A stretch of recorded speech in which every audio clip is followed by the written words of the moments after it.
Hello, my name is Adam Hanlon. I'm the editor of Wetpixel, and welcome to Wetpixel Live. I'd like to introduce you to our regular correspondent, Alex Mustard. Hi, Alex. Hi, Adam. Nice to see you. One of the questions that often gets asked in the forum, and we both get asked quite a lot, is which is better, continuous light or strobes? So I figured I'd throw that question straight onto you, Alex, not throwing under the bus at all, and ask you to describe which one you prefer. Well, I think my answer is the same as yours and the same as any serious photographer, is that strobes are designed for photography and continuous lights are designed for video. And there's your clue. Yeah. That said, I do think that although it's very easy to say strobes are better and continuous lights aren't, I would like to spend part of this session talking about when I do use continuous lights, because I think the advances in LED technology in the last decade has really changed the rules. And there's lots and lots of times now I use continuous lights in my photography. They're not a better tool than strobes, but they give us a chance to take some really interesting and creative photos. Yep. Ultimately, though, I think trying to take underwater photos with continuous light, with a torch, a big dive light, even if it's a specially designed video light, generally just makes your life harder. Yep. And underwater photography is already a big enough challenge. Making your life harder doesn't seem to make a lot of sense to me. Yep. Strobes just work, and there's a reason why we had continuous light first and flash guns got invented in the first place. Yep. They are very suited to underwater, to photography, both making things easy technically, but also opening up a lot of creative possibilities in the balancing of a instantaneous light source with the longer light source of available light, which that mixing of sharpness and blur can create really interesting effects with strobes. Anyway, to get back to the question you asked, which one I would go for, I would always go for flash guns, but I wouldn't stop me taking continuous lights with me on trips to use creatively for my photography. And I think that's quite an interesting question to ask, is actually the times when we would use continuous lights. Yeah. So yeah, basically for me, the darker the conditions, the easier it is to use continuous lights. Yep. And the type of diver who I dive with quite a lot and see using continuous lights very happily is kind of a compact using temperate water diver, someone who's diving in cold, murky water a lot of the time. It's quite dark underwater. Yep. And their continuous light, they need it anyway to help their camera focus. Yep. And that continuous light actually is providing plenty of light to take pictures with. And they're very happy with that simple system to take nice pictures. It works. The advantage it gives as well is actually what you see on your LCD screen, in the case for compact, is actually what you're getting. So yeah. Composition, for example, you don't have to anticipate the effects of a strobe, which you can't actually see until you take the picture. You actually see in real time, effectively, what the picture's going to look like, and that definitely has advantages, you know. And it's a really good way to learn underwater photography and strobe positioning, because actually. Yeah. Seeing what happens as you move that light around is exactly what's going to happen if you move the strobe around to those exact same positions. And I think it's, it can be a very educational way to improve your understanding of light. But the ability of strobe light to freeze the subject is worth its weight in gold, particularly because it then gives you the flexibility to use shutter speed to control the balance between your ambient light and your strobe light in your pictures. And I think that's a really important factor. So yes, temperate divers can use it.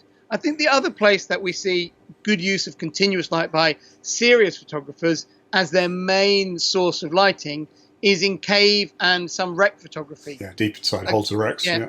Again, very dark places, often where you're giving light sources to models to use. It might be quite a technically challenging dive a lot of the time with a deeper wreck and deeper cave photography.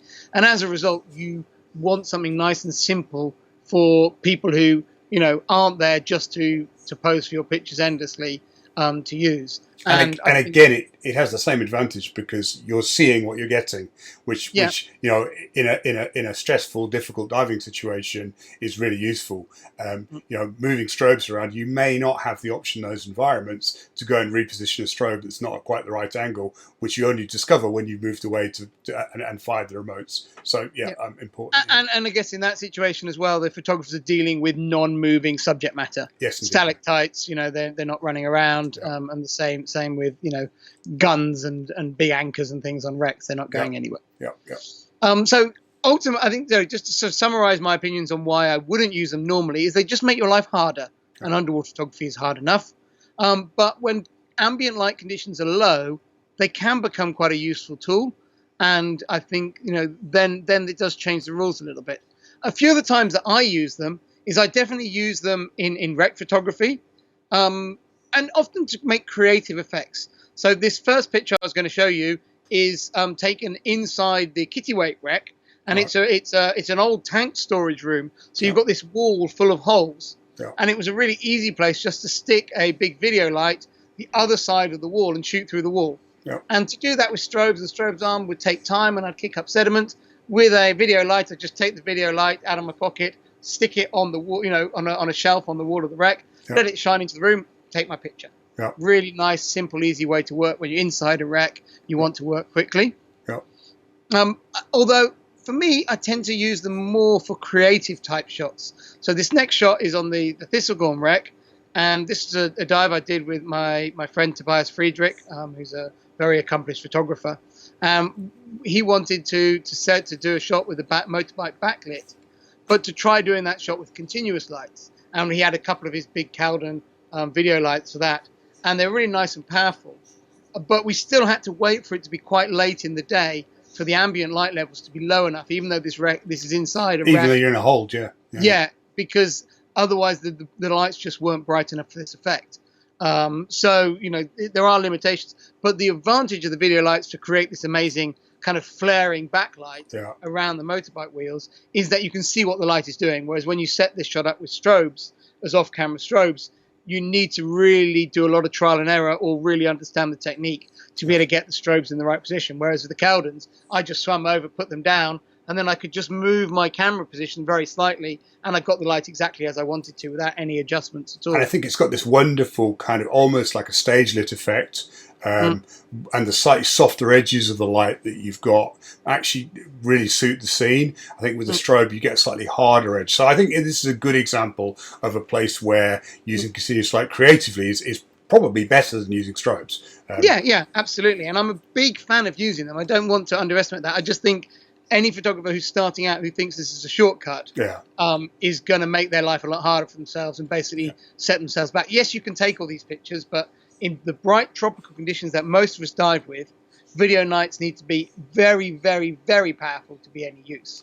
And then they come with real restrictions, and it's actually a lot harder to balance the light with the ambient light than it is with strobes. The next example is another shot on the Thistlegorm, and this picture here is of one of the water tankers from a train on the Thistlegorm deck. And this picture here, I put my camera on a tripod at night, and to light up this whole great water tanker at night, I swam around the water tanker with my torch, lighting up the tanker by painting up and down with my torch, up and down the features I want and to take this picture.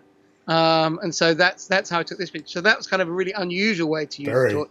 But again, those are some of the things I like. And the next picture I'll show you is one of my very well-known pictures called Night Moves, which was a highly awarded picture of mine. And this is here using a torch as a continuous light source and making use of its continuous nature to do a long exposure.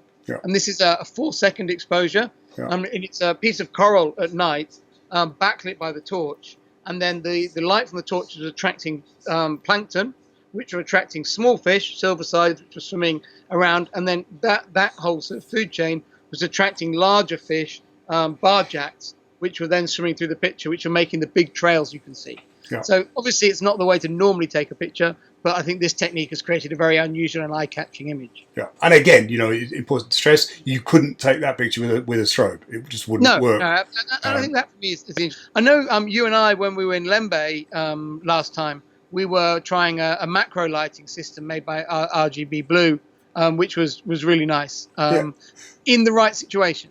I've got a couple of pictures. I've got a picture of the system here, and it consists of essentially two very focused lights, which we can position together with filters that you can use. And I have to say, I didn't use the filters a great deal, but you can see there's a picture here of a shrimp and an anemone. It's not a wonderful picture, but in some ways it shows both the advantages and possibly the shortcomings of continuous light, in that it's very hard to control the background.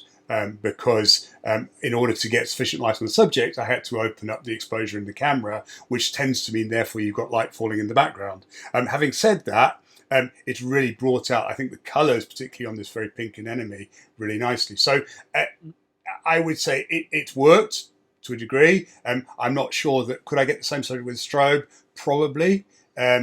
Would I be happier with the subject with a strobe? That's a harder question to answer. But certainly it was a very interesting experiment. And I think, that as the LED technology increases, we may see a time where these things become more feasible, and we can probably therefore use or become more powerful, and therefore use a more conservative exposure in the camera, which will help achieve the separation from the background. But yeah, it's an interesting experiment. The area of confusion comes that people get their great big LED torches we have these days for underwater underwater diving, and they seem incredibly bright. Yeah. But yes, maybe in 1 second they give a similar amount of light out, as a flash from a flash gun. Yeah. But a 1 second exposure means everything is blurred. Yeah. And what we need is that amount of light in an instant, which is what a flash gun gives. Yeah. And so torches need to be incredibly powerful. And when they become that powerful, they become very hot, and they become very big, and they require very big batteries, which aren't easy to travel with. And I do think that although the technology is really marching forward, and it's easy to say, oh, this is a really exciting area, they're just going to get better and better, there is a limitation on physics in that unless you can create this amount of light without the heat, continuous lighting is always going to really struggle with the fact that to create the amount of light we really need for photography, it's never going to quite be enough, particularly in bright tropical conditions. A little bit different, darker conditions, night diving, that sort of thing. I'd like to highlight a couple of macro shots I've done with it, which are kind of both, again, in that creative vein. Yep. This first one is an octopus lit with the in-on snoot light, which is kind of a torch which is designed to create a very thin beam of light, and you can use that creatively in your photographs. Yeah. And I asked my dive guide to hold the light and just to aim it at subjects. And I basically swam around on a night dive using fairly high ISO and shooting these subjects in that beam of light. Yeah. And I just kind of said to him, don't get too far away, because the further away you get, the weaker the light gets. But just shine the light at various subjects, and I'll move around the other side, and we'll just play around, and we'll see what works. Yeah. Yeah. And I really like this effect on this octopus. It's got a very nice atmosphere. Yeah. And then the other shot I was going to show you is kind of more one that you can just do on your own.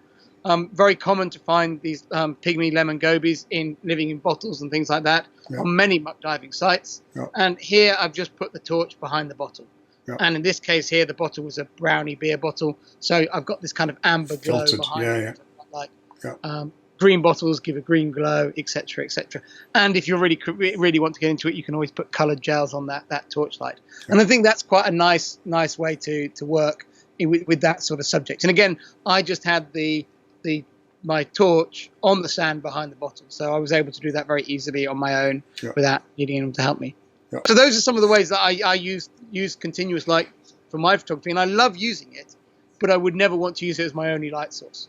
So I think possibly it's a good place to summarise, just basically to say that continuous light offers creative opportunities that strobes don't, but isn't a replacement for strobes. And that generally when you're setting out with underwater photography, when you're figuring out where to invest that hard-earned money, you're probably better off investing it in a strobe initially, rather than a light, because you'll actually, for photography, you'll get more use out of the strobe than you would the light, and your images will probably be better for it.